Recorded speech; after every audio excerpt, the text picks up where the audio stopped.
Pulso económico del lunes, como siempre, vamos a empezar echando la vista atrás a ver qué tal le ha ido al IBEX 35, 0,42% de avance, el índice general termina en 15.541,6 con algunos valores bastante decididos. Arcelor 2,97 arriba, Grifols 2,88 arriba y Robi 2,71 arriba. Luego hablaremos de Robi. En el lado del rojo, donde preponderan las manos vendedoras, Mapfre es la que peor resultado tiene en el día de hoy, 1,69 abajo, Logista 1,17 abajo y Celnex 1,15 abajo. Y a continuación les voy a adelantar a modo de titulares lo que a mí me parece que en nuestra tertulia de análisis económico, la que mantenemos aquí cada tarde con los mejores expertos, pues pueden ser de mayor interés. Bueno, y de mayor interés, cómo no, tiene que ser la noticia que ahora les voy a contar. AENA dice haber superado los 247 millones de pasajeros o de viajeros a España al cerrar el mes de septiembre. Eso significa un 3,9% más, dentro de que las cifras ya eran muy sustanciosas, muy importantes. Otra cosa es preguntarse por qué no despega el valor de AENA. Eso ya es harina de otro costal. Bueno, el Sabadell a estas alturas, a estas horas, seguro que sabe cuántos de sus accionistas han ido al canje de la OPA hostil del BBVA. Nosotros no lo sabemos y especular es bastante malo siempre. Lo que sí les podemos contar es que hoy Sabadell subía en bolsa un 1,7%, también subía el BBVA, o sea que ambas sociedades implicadas por esto, anotan subidas en bolsa y mantienen, digamos que una prima bastante estable. Dicho esto, les presento a nuestros invitados a continuación. Ya, don Juan Iranzo, muy buenas tardes, catedrático de Economía Aplicada, director de Armadata. Buenas tardes, don Javier, encantado de estar una tarde más y además también acompañado hoy. ¿Todo bien? Todo bien, gracias. Don Miguel Ángel Cigüéndez, vicepresidente de ASEAF y consejero de Eurohispano Opciones SICAP. Muy buenas tardes. Buenas tardes y encantado de estar con Juan un lunes más, que hacía tiempo Ustedes que no eran pareja artística, había rumores sobre la ruptura. Bueno, pues no, aquí están juntos y bien avenidos. Vamos a bolsa. ¿Qué les ha parecido lo de hoy? Parece que la reacción de Wall Street ha animado al IBEX, que está y sigue ahí a las puertas de máximos.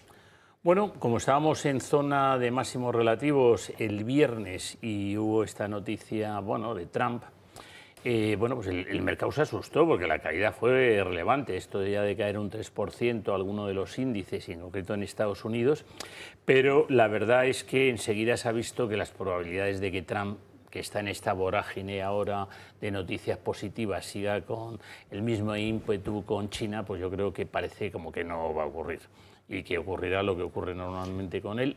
Pero bueno, veremos a ver. No, parece, ya las probabilidades se han medido por algunos institutos que se dedican a estos temas y parece que no. Otra cosa es que ya el rebote, una vez que ha habido una corrección, vaya a ser con esa, ha habido una subida brutal con una verticalidad asombrosa y seguramente pues ya no sigamos en la misma línea. Pues efectivamente puede haber un cierto mal de altura, pero los fundamentos siguen siendo sólidos a nivel internacional y también en España. En primer lugar, se está produciendo una cierta aceleración, por lo menos hasta el mes de agosto, en la economía en Estados Unidos, y eso evidentemente puede tener efectos positivos sobre la bolsa, ya los está teniendo. Ya veremos lo que ocurre a partir del mes de septiembre y sobre todo el empleo, que no ha sido bueno. En segundo lugar, hay que tener en cuenta que los resultados de las empresas están siendo buenos y eso es lo que yo creo que básicamente lo que ha hecho es potenciar el Nasdaq. El Nasdaq ha superado los 22.500 puntos, claramente espoleado por dos valores, Nvidia y Tesla. Y eso yo sí que creo que es una buena noticia que ha arrastrado al resto de las bolsas internacionales. Y luego, por otro lado, parece que la Reserva Federal va a seguir bajando los tipos de interés 2 veces por lo menos en lo que queda de año, y eso también, lógicamente, favorece la actividad bursátil. Es verdad que los niveles son muy altos, pero tampoco hay muchísimas más alternativas. Sí. Bueno, empezamos en Estados Unidos. Estados Unidos y en China, que era pues el sujeto pasivo de lo que íbamos contando hasta ahora. Las exportaciones de China a Estados Unidos, a pesar de los aranceles, a pesar de las dificultades, a pesar de las rupturas intensas que han tenido, pues resulta que siguen subiendo. Y a ello hay que añadir un tono conciliador hasta ahora desconocido, bastante inédito por parte de Donald Trump, pero a pesar de lo que parece que no está pasando en la política, esto de la guerra comercial a los mercados les da bastante miedo. Yo creo que es el factor geoestratégico, geopolítico, como lo queramos definir, geoeconómico, más preocupante para los mercados, porque no es baladí. Hay que recordar que aranceles más altos significan más inflación, en primer lugar, en el país que los incorpora, como ya está ocurriendo en el caso de Estados Unidos, que está subiendo la inflación y ya está en el 2,9%. En segundo lugar, eso significa una pérdida de poder adquisitivo de los ciudadanos y una pérdida de competitividad de las empresas. Exportan menos y crecen menos, por tanto va en detrimento del crecimiento. Pero para los países que exportan y sufren los aranceles, significan menos exportaciones y también crecen menos. Por tanto, eso iría en detrimento del crecimiento mundial. Yo decía hasta ahora que se está acelerando hasta el mes de agosto, pero el efecto de los aranceles, según todos los analistas, se manifestará con mucha mayor intensidad en el año 2025, que ya se prevé una clara... 26, que ya se prevé una clara desaceleración de la actividad.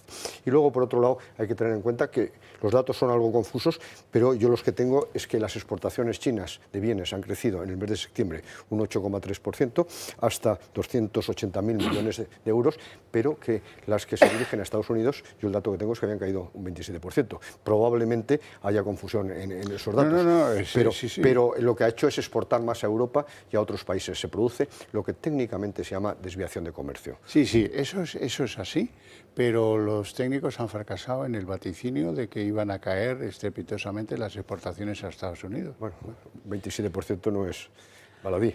Bueno, la verdad es que si vemos cómo ha ido la bolsa china este año, bueno, pues parece como que estaba descontando algo parecido, como que realmente no iba a terminar de ser tan fiera la situación, ¿no? Y bueno, pues por lo que yo he visto, hay gente que, bueno, ante la duda de dónde iba a estar el tipo de arancel, bueno, pues ha querido comprar y se ha anticipado a estas compras. Eso ya sé que fue previamente, pero puede que se haya mantenido.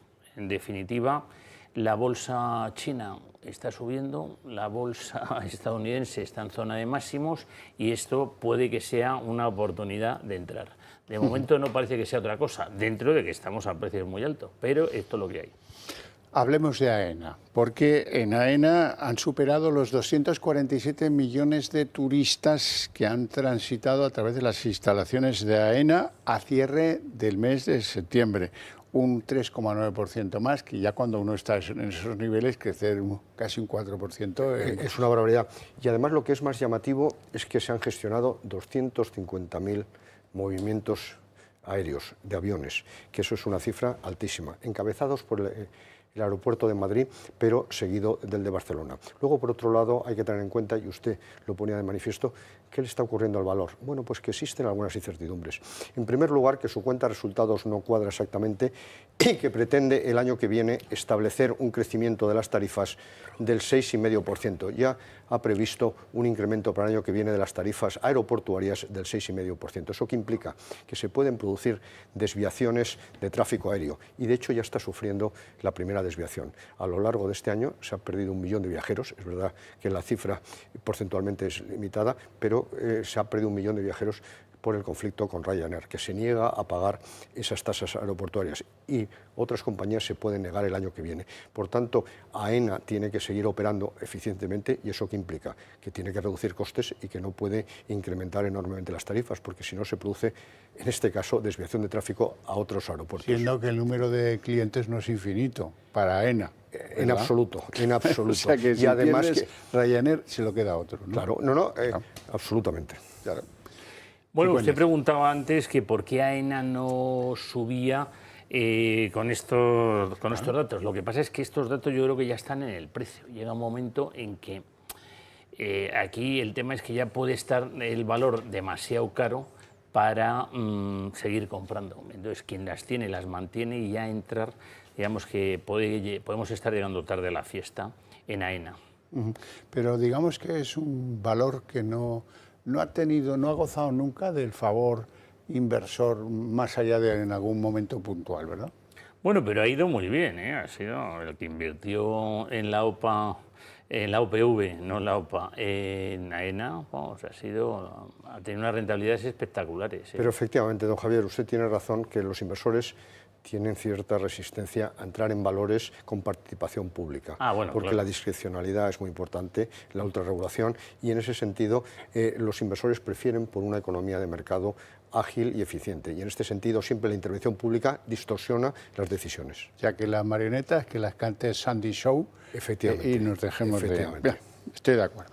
Vamos con la OPA hostil, momento clave del día de hoy. Hoy ya en BBV y en Sabadell saben perfectamente los que han ido al canje o los que han ido a la operación de intercambio de acciones. Los dos valores suben. El Sabadell, que era el que tenía la lupa más gorda puesta, sube un 1,7% en bolsa hoy. Ambos, insisto, se anotan subidas. Se mantiene la prima estable y bueno, a esperar noticias. Hasta el viernes no las tendremos. Yo espero que se filtre algo.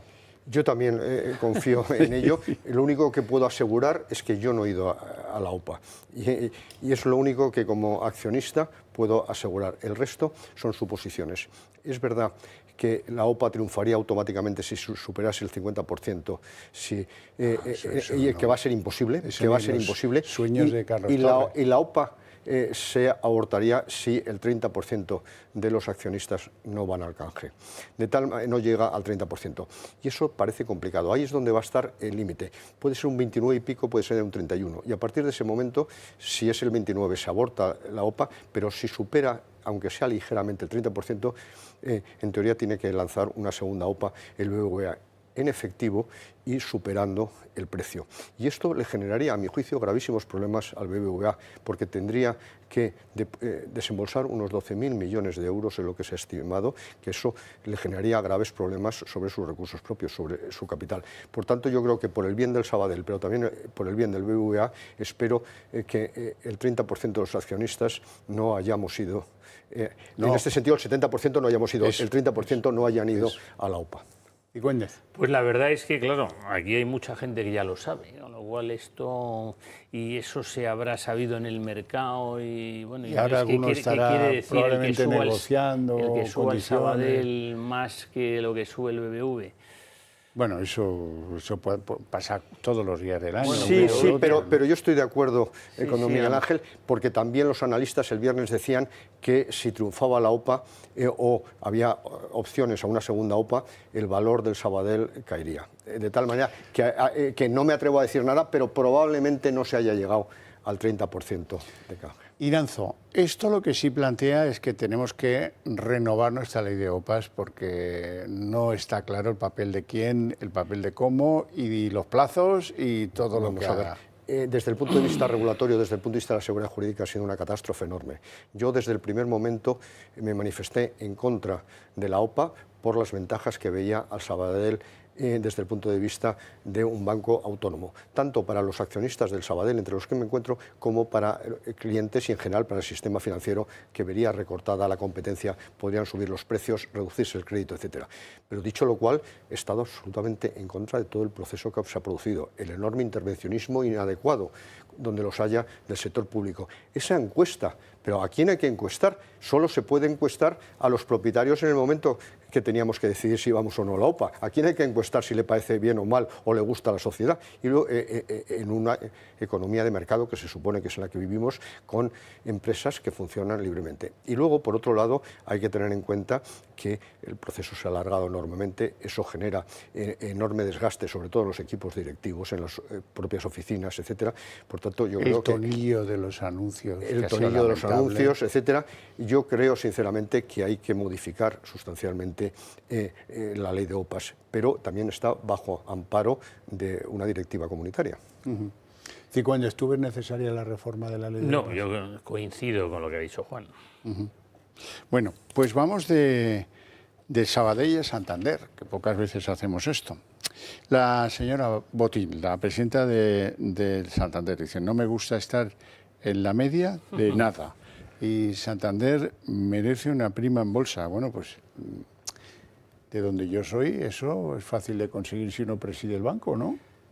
Bueno, el asunto es que, claro, como ella como presidente del banco, pues necesita en concreto ser siempre alcista, y después de la subida que ha tenido el Banco Santander, que ha sido espectacular este año, pues bueno, tiene que seguir pensando que va a seguir subiendo. Pero bueno, yo la verdad es que ya no sé si le queda mucho recorrido este año. Creo sinceramente que no. Pero bueno, es que ya la subida ha sido espectacular y está en su obligación seguir animando a que siga entrando nuevos inversores y a que siga creciendo. Yo he leído con interés estas manifestaciones porque me han llamado la atención. En primer lugar, lo que ha dicho es que el banco, la acción del Santander ha subido un 100% en lo que llevamos de a lo que se refería don Miguel Ángel. Por tanto, el recorrido podríamos pensar que es más estrecho. Pero ya ha afirmado que los bancos compiten a través de dos métodos: la especialización, que es el Banco Sabadell, por ejemplo, o el tamaño, que es el Banco Santander, con diversificación a nivel internacional, que él lo considera un activo, con una serie de plazas que le son muy rentables, como es Estados Unidos, como es México, como es España. Y luego, por otro lado, con la estrategia de desarrollo tecnológico a través de la inteligencia artificial. Bueno, eso es exactamente lo que ha dicho. Yo pienso que todavía le queda un cierto recorrido, en general, al sector bancario, porque hay que tener en cuenta que ha superado ya una crisis importante sin apenas morosidad. Y eso es lo que yo creo que hace especialmente daño a los bancos. Pero evidentemente, en el caso de Santander, además tiene una red de seguridad, que es que los bancos son independientes a nivel internacional. Por tanto, si uno se ve penalizado por alguna situación especialmente regulatoria, no transmite el problema, no transmite la situación al resto. Por tanto, yo creo que todavía le queda cierto margen, pero es verdad que ha subido un 100%. Yo no soy un experto en el temperamento femenino, pero cuando una mujer dice no me gusta estar en la media de nada y ella, Santander, merece una prima en bolsa, está diciendo me estáis tratando injustamente, ¿no? Claro. Efectivamente, porque es verdad que el valor del Santander antes de esa subida al 100% estaba infravalorado, y aquí lo hemos comentado en muchas ocasiones, pero eso es lo que decía el mercado. Evidentemente, los que creemos firmemente en el mercado defendemos enormemente la cotización en bolsa, porque es lo que ese día es el valor que fija el mercado ese día, es la relación entre la oferta y la demanda. A mí no me gusta ser bajo y no haber jugado en la NBA, pero bueno. Te tiene que aguantar, encima es blanco. Bueno, a lo que vamos. Bueno, bajo no, vamos a ver una cosa. Para jugar en la NBA, esa de base. Tú no puedes pretender que te den una sobreprima en bolsa que te distinga del conjunto si tus operaciones son, entre comillas, de lanzarse como el lobo sobre las ovejas en el caso de TSB en el mercado inglés, o de lanzarte en Polonia, deshacerte de tu negocio atesorado en años para quedarte la parte rentable, porque eso te, digamos que te distingue en fase negativa respecto de aquellos que hacen operaciones rutilantes. Efectivamente. ¿No? Y luego además hay una importante inestabilidad en la dirección. Hay una rotación permanente de altísimos directivos, empezando por el CEO. Y eso creo que no es bueno desde el punto de vista de la estabilidad y de los resultados. Y eso creo que a lo mejor también lo penalizan los inversores. Bueno, vamos a hablar de Robi. ¿Le parece a usted, Cifuentes? Porque en Robi hoy se ha vivido un tirón, 2,71 de subidas, gracias a informaciones según las cuales, confirmadas por la propia Robi, van a ser el fabricante de medicamentos, sobre todo inyectables, de Novo Nordisk, que es la compañía de moda en el sector farmacéutico, ya no solo de Europa, sino del mundo.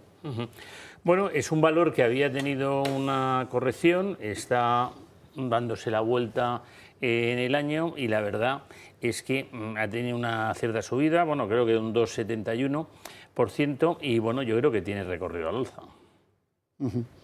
Robi, ¿cómo lo ve? Bueno, pues está especializado en gran medida en realizar operaciones a terceros, fabricar para terceros. Ya alcanzó una enorme revalorización como consecuencia de la fabricación de algunas de las vacunas del COVID, y ahora precisamente lo que va a fabricar es una de las estrellas farmacológicas del mundo, que es precisamente el famoso Ozempic, que es un tratamiento muy importante. ¿Y ellos qué es lo que van a fabricar?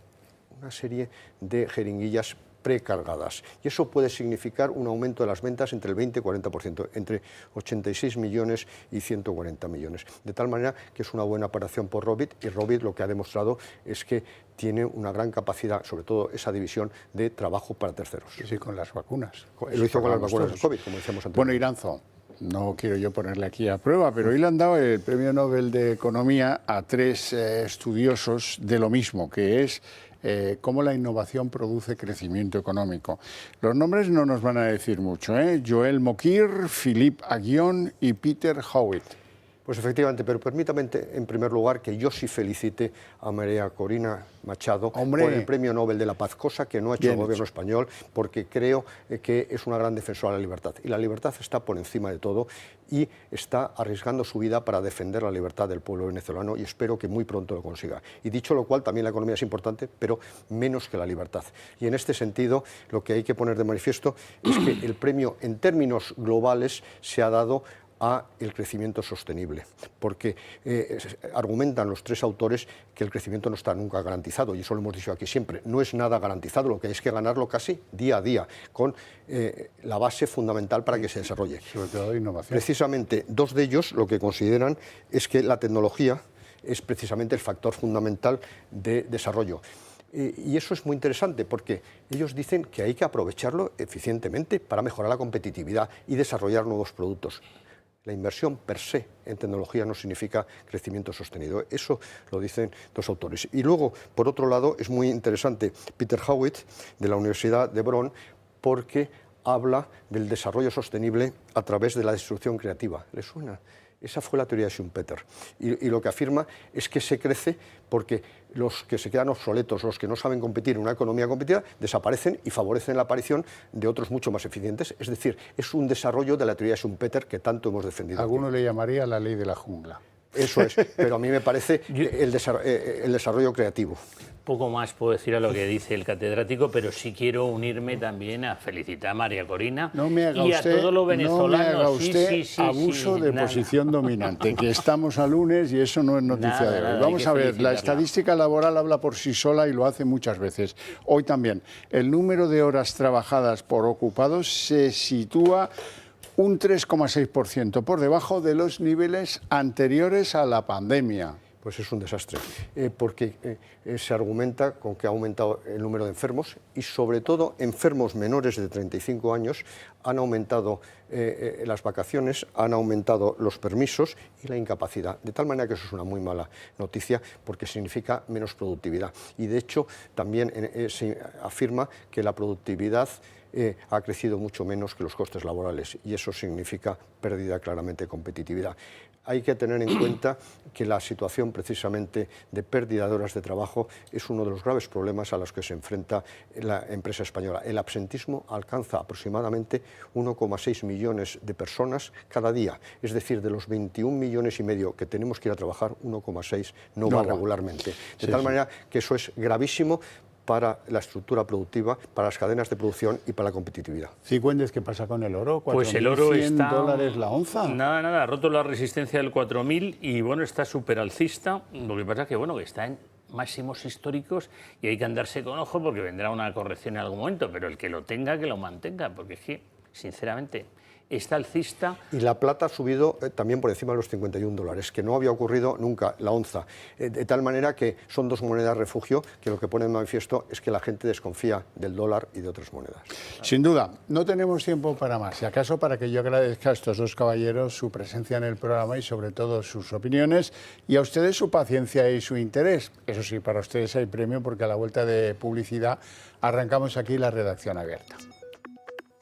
Y...